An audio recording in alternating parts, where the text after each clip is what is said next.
అందరికీ నమస్కారం। ఈ రోజు తెలంగాణ అస్తిత్వంపై జరిగే దాడులని అలాగే ఆంధ్ర వాళ్ళు మన తెలంగాణపై చేసే వ్యక్తిత్వ దాడులని ఖండిస్తూ ఈ రోజు ఉస్మానియా వేదికగా మేము ప్రెస్ మీట్ పెట్టడం జరిగింది। ఈ దాడి తెలంగాణ అస్తిత్వం పైననే కాకుండా అలాగే మహిళల పైన తెలంగాణ అమరవీరుల కుటుంబాల పైన అందరి ఎవరెవరైతే ముందుకొచ్చి ఉద్యమకారులు ఎవరైతే పోరాడుతున్నారో వాళ్ళందరి వ్యక్తిగత జీవితాల పైన వీళ్ళు ప్రత్యేకంగా దాడి చేస్తున్నారు। అసలు నిజంగా కొట్లాడి తెచ్చుకున్న తెలంగాణలో 1200 మంది ఆత్మ బలిదానాలు చేసుకుంటే ఈ 1200 మంది కుటుంబాలకి ఈ రోజు కన్నీటి గోస మిగిలింది। రేపు అంటే జూన్ 2 నిజంగా తెలంగాణ రాష్ట్ర ఆవిర్భావ దినోత్సవం జరగబోతుందా తెలంగాణలో, లేకపోతే ఆంధ్ర వాళ్ళు వచ్చి ఇక్కడ ఇది సభ పెడుతున్నారు। తెలంగాణలోన నవనిర్మాణ ఆత్మీయ సమ్మేళనం అని సభ పెడుతున్నారు। రేపు నిజంగా తెలంగాణ ఆవిర్భావ దినోత్సవమా లేకపోతే జనసేన పార్టీ ఆవిర్భావ దినోత్సవమా? ఏం జరుగుతుంది తెలంగాణలో? అసలు నిజంగా వాళ్ళు ఒకవేళ ఏమైనా సభలు పెట్టాలనుకుంటే రేపే పెట్టాల్సిన అవసరం ఏముంది? జూన్ 2కే పెట్టాల్సిన అవసరం ఏముంది? జూన్ 2 అనేది తెలంగాణకి సంబంధించిన ఆవిర్భావ దినోత్సవానికి సంబంధించిన రోజు కదా। రేపు తెలంగాణ వాసులు అనేది మేమనే మనుషులము, తెలంగాణ వాదులము సంతోషంగా జరుపుకోవడం మీకు ఇష్టం లేదా? మా పట్ల వ్యక్తిగతంగా దాడులు చేస్తున్నారు। ఇప్పటికీ మా అస్తిత్వం పైన, మా భాష పైన, మా సంస్కృతి పైన, మా ఉద్యమకారుల పైన, మా జర్నలిస్టుల పైన, మా అమరవీరుల పైన ఇప్పటికీ దాడులు కొనసాగిస్తూనే ఉన్నారు। ఎవరన్నా ప్రశ్నిస్తే వ్యక్తిగతంగా పోయి వాళ్ళని ఇబ్బంది పెడతా ఉన్నారు। అమరవీరుల కుటుంబాలు ఈ రోజు అసలు తెలంగాణ కోసం ఎందుకు బలిదానాలు చేసుకున్నామా అని బాధపడే రోజు ఈ రోజు వచ్చింది। ఎవరి కోసం తెచ్చుకున్న తెలంగాణ ఇది? నిజంగా మన కోసమేనా? నీళ్లు నిధులు నియామకాలు అని తెచ్చుకున్న తెలంగాణలో ఈ రోజు నీళ్లు నిధులు నియామకాలు పక్కన పెడితే అస్తిత్వాన్ని కాపాడుకోవడం కోసం కూడా మనము ఉద్యమాలు చేయాల్సిన పరిస్థితి వచ్చింది।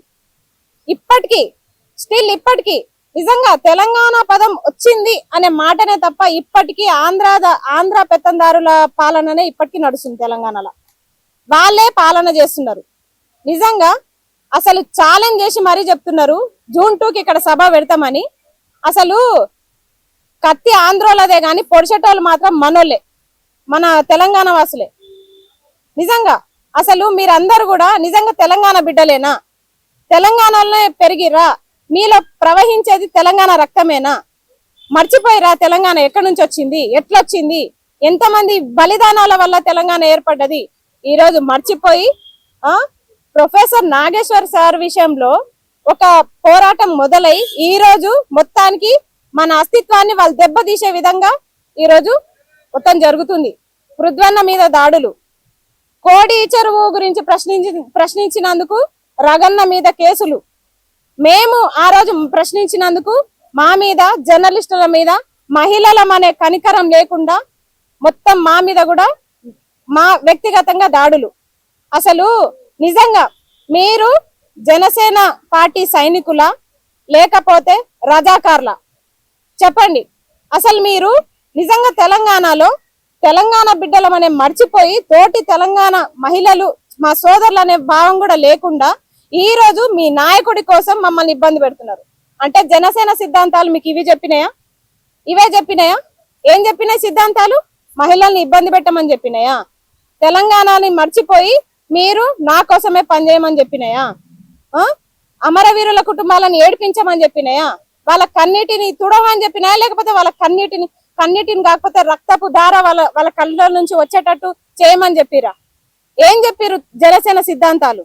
మీ నాయకుడు నేను మొన్న ఒక సభలో ఒక ప్రెస్ మీట్ లో తమ్ముడు అన్నా అని చెప్పేసి అంత ఫీల్ అయిపోతున్నారు కదా మీరు। మరి ఆ ఫోన్ ఇటు ఒకసారి, మీరు వయసులో పెద్దవారు 70 సంవత్సరాలున్న మోహన్ బాబు గారిని ఒక సభలో తమ్ముడు అని సంబోధించారు।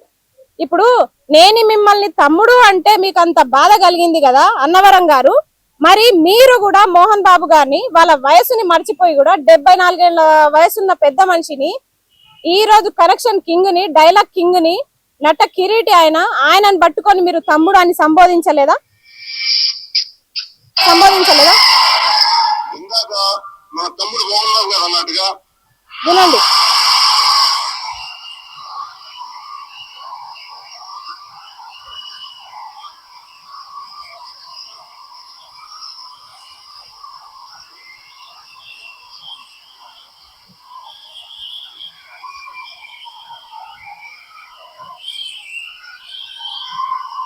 నాకు తమ్ముడు మోహన్ బాబు గారికి చాలా ఇష్టం. తమ్ముడు మోహన్ బాబు, ఆయన యాక్టింగ్ ఇష్టం. తమ్ముడు మోహన్ బాబు అని ఆయన వయసులో సగం కూడా లేదు. మరి మీరెట్లా ఆయన తమ్ముడు అని సంబోధించారు చెప్పండి? ఆ రోజు ఫ్లోలో అందరూ మనం ఆంధ్ర తెలంగాణ వాళ్ళు సోదర భావంతో కలిసి ఉండాలంటే తెలంగాణ ఎప్పటికైనా అన్ననే గుర్తు పెట్టుకోండి. ఆంధ్ర అనేటోళ్ళు ఎప్పటికైనా తమ్ముళ్ళే అనే భావనతో నేను ఆ రోజు మిమ్మల్ని తమ్ముడు అని సంబోధించిన, అది మీరు మర్చిపోయి వ్యక్తిగత దాడులకు దిగిర్రు. అసలు నిజంగా చెప్తున్నా, మీ జనసేన సైనికులకి మీరు నేర్పించింది ఏంది? మహిళల్ని కించపరచమని నేర్పించిరా? మహిళల్ని చంపమని నేర్పిస్తున్నారా? మీ సిద్ధాంతాలు, మీ పార్టీ సిద్ధాంతాలు ఏం చెప్తున్నాయి? చంపేసామని డెడ్ లైన్లు పెడుతున్నారు, మా మీద వ్యక్తిగత దూషణాలు చేస్తున్నారు. అసలు నిజంగా సోదర భావం అనేది మీ పార్టీకి ఉందా? మీ పార్టీకి ఉందా? ఏ మొహం పెట్టుకొని జూన్ 2కి ఇక్కడ సభ పెట్టుకుందాం వస్తున్నారు మీరు? ఏ మొహం పెట్టుకొని వస్తున్నారు? అదేమన్నా బహిరంగ సభనా? ఏదో సరూర్ నగర్ స్టేడియంలో జరుగుతుందా? ఇందిరా పార్క్ లో జరుగుతుందా? ఒక్కరొక్కరు పోస్టులు పెట్టి మమ్మల్ని ఇబ్బంది పెడుతున్నారు. ఎందుకు పెడుతున్నారు? ఆ సభ ఛాలెంజింగ్ గా పెట్టిరు. నిజంగా వాళ్ళని కాదండి, ఫస్ట్ మన తెలంగాణలో అనాలి. ఎందుకంటే వాళ్ళంత ధైర్యంగా వేరే రాష్ట్రం నుంచి ఇక్కడ వచ్చి సభ పెడుతున్నారంటే వాళ్ళకి ఇచ్చిన ధైర్యం ఎవరు? మీరే కదా. మీరు తెలంగాణ బిడ్డలేనా? అసలు ఉప్పు కారం తింటలేరా మీరు? అసలు ఎక్కడ పోయినా మీ పౌరుషాలు? మీరేనా తెలంగాణ కోసం పోరాడింది? మీరేనా కొట్లాడి తెచ్చుకున్న తెలంగాణని? ఈ రోజు కొట్లాడి తెచ్చుకున్న తెలంగాణని కాపాడుకోవాల్సిన బాధ్యత ఎవరిది చెప్పండి?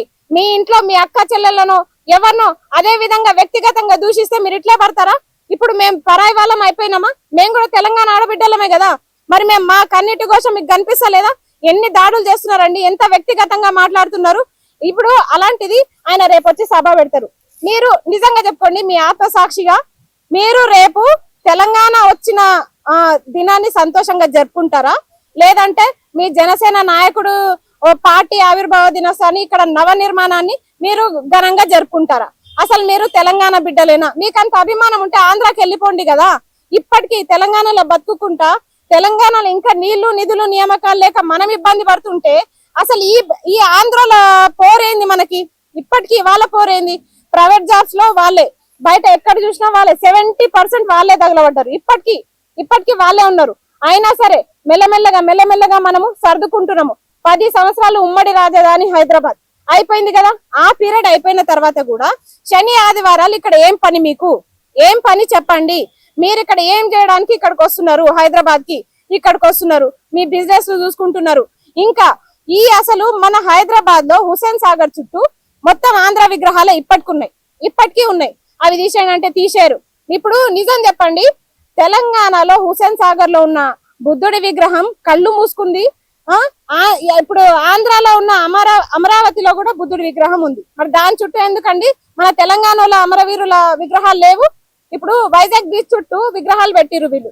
ఆ విగ్రహాల్లో ఒక్కటన్నా తెలంగాణకు సంబంధించిన విగ్రహం ఉందా? ఇప్పుడు గద్దరు వీళ్ళంటే తెలంగాణోలే అని మనల్ని వేరు చేసి మాట్లాడతారు. సరే, వీళ్ళంతా తెలంగాణలో అనుకుందాము. ఇప్పుడు బాలసుబ్రహ్మణ్యం విగ్రహం ఇక్కడ పెట్టిరు.